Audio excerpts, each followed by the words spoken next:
Hello बच्चों, कैसे हैं। चलिए आज स्टार्ट कर रहे हैं, है ना, केमिस्ट्री क्लास 11 का पार्ट नंबर 4।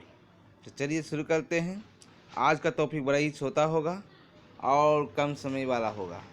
चलिए डाल्टन के सिद्धांत के बारे में पढ़ेंगे। सिद्धांत डाल्टन का सिद्धांत।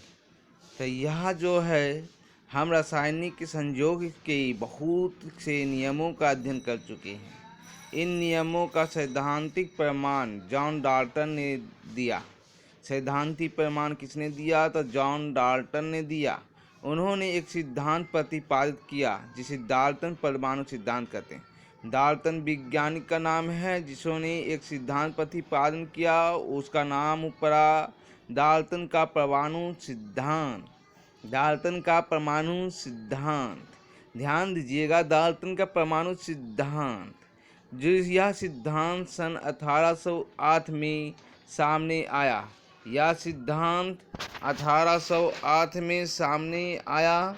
इस सिद्धांत के विभिन्न निम्नलिखित बिंदु निम्नलिखित है। हाँ, इनके निम्नलिखित बिंदु है क्या है? द्रव बहुत छोटे छोटे अविभाज्य कणों से मिलकर बना है। हालांकि यह बात सत्य नहीं है, लेकिन उस समय सत्य था। जिस समय डाल्टन ने दिया था उस समय कोई नहीं जानता था। जिन्हें परमाणु कहते हैं।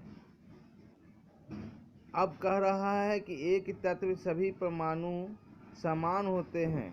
एक तत्व के सभी परमाणु क्या होते हैं? समान होते हैं। अर्थात उनकी आकृति, आकार, द्रव्यमान आदि गुण धर्म समान होते हैं, है ना।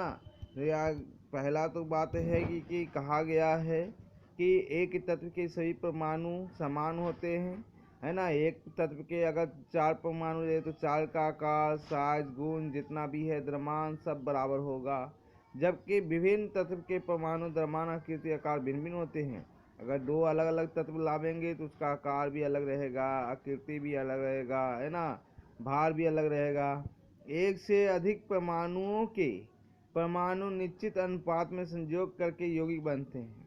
एक से अधिक के तत्वों, है ना, एक से अधिक तत्वों की निश्चित अनुपात से संयोग करके यौगिक बनते हैं, है ना। तो ये सब बात जो है, आओ आगे क्या दिया गया है जो देखिए। और दिया है चौथा नियम में है, परमाणु किसी रासायनिक अभिक्रिया अथवा भौतिक परिवर्तन द्वारा ना तो बनाया जा सकता है और ना ही नष्ट किया जाता है। परमाणु कह रहा है कि ना बनाया जा सकता है और ना ही नष्ट किया जा सकता है। रासायनिक अभिक्रिया में परमाणु पुनर्वस्थित है। तो डाल्टन ने जो नियम दिया था उस समय के लिए, शुरुआती दौर के लिए, यह बहुत बड़ा आविष्कार था। हालांकि सारे नियम जो है धीरे धीरे समाप्त हो गए, क्योंकि नए नए वैज्ञानिक आए, अपना अपना तर्क दिए। लेकिन उनकी भी शुरुआत जो है डाल्टन के नियम से ही शुरू हुआ।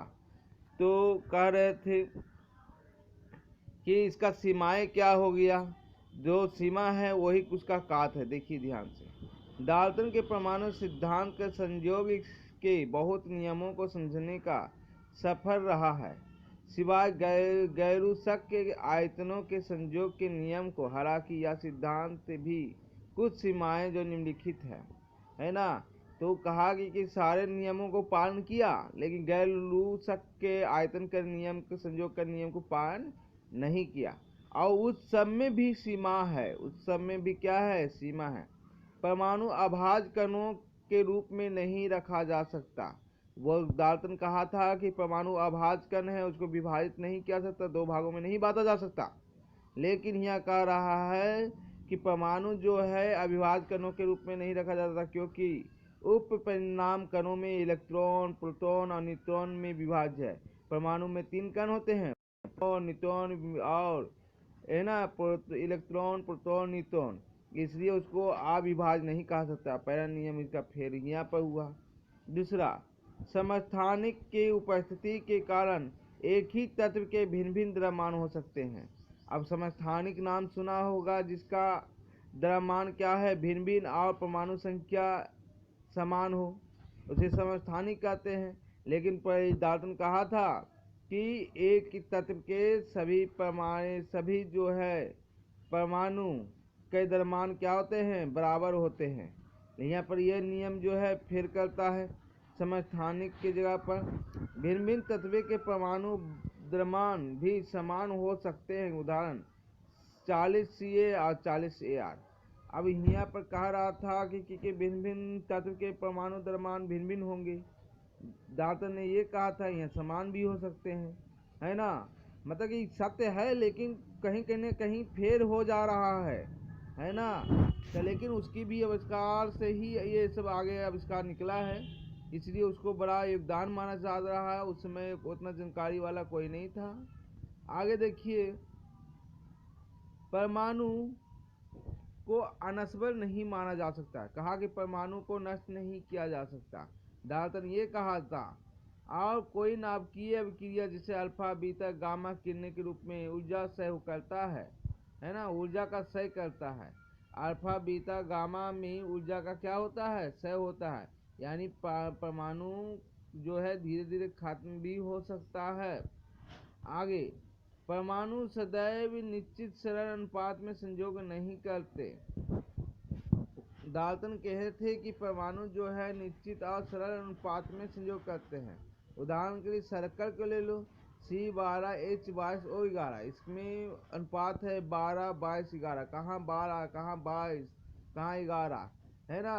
तो ये बहुत बड़ी डिफरेंस है अनुपात में, इसलिए इसको सरल अनुपात में नहीं कहा जा सकता। इसे सरल अनुपात नहीं कहा जाता। इसे एक 1:2 रहता है या 2:3 रहता है, तो इसे सरल अनुपात में कहा जाता। तो यह भी नियम फॉलो हो गया। अब कहता है यह रासायनिक संयोग के उन नियमों को समझाता है जो द्रव्यमान पर आधारित है, आयतन पर आधारित नहीं। वैसे ही नियम को समझाता है जो द्रव्यमान पर आधारित है, आयतन पर नहीं। गैर-रूसक के नियम को नहीं समझाता। ये तो शुरुआत में ही बोला गया कि गैर-रूसक के नियम को नहीं समझाता। सातवां, इस यह सिद्धांत को समझाने में असफल रहा कि भिन्न भिन्न तत्वों के परमाणु उनके द्रव्यमान आयतन के संयोजकता से में भिन्न क्यों होते हैं। डाल्टन ये भी नहीं समझा पाया कि द्रव्यमान आयतन तथा संयोजकता भिन्न भिन्न क्यों होते हैं, है ना। यह सिद्धांत भी नहीं समझा सका कि एक भीत तत्वों के परमाणु आपस में संयोग कर अणु किस प्रकार बनाते हैं, है ना।